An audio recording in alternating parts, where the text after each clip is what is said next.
Birləşmiş Millətlər Təşkilatının Ümumdünya Şəhərsalma Forumunun 13-cü sessiyasının təşkili ilə əlaqədar yaradılmış Təşkilat Komitəsinin mayın 7-sində icrası keçirilib. Bir xəbər medianın məlumatına görə Prezident Administrasiyasının rəhbəri, Təşkilat Komitəsinin sədri Samir Nuriyev icrası açaraq bu forum üçün başlanmasına az vaxt qaldığını və mayın 17-sindən 22-sinədək Bakı şəhərinin dünyanın şəhərsalma və dayanıqlı inkişaf gündəliyi üzrə ən mötəbər beynəlxalq platformalardan birinə ev sahibliyi edəcəyini diqqətə çatdırıb.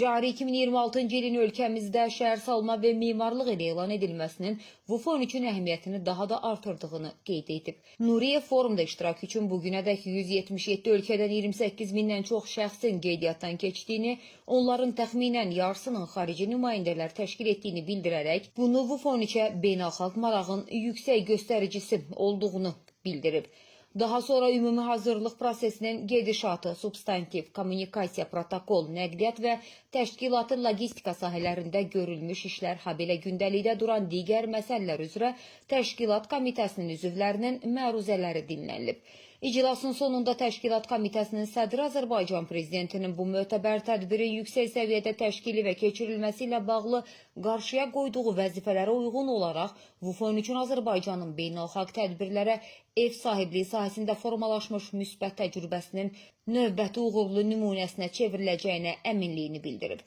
Samir Nuriyev bu forum üçün hazırlıq prosesinin yekun mərhələsində aidiyyatı qurumlar tərəfindən müvafiq məsələlərin operativ və uzlaşdırılmış qaydada həll edilməsi, həmçinin bütün istiqamətlər üzrə işlərin daha da intensivləşdirilməsi və başa çatdırılması barədə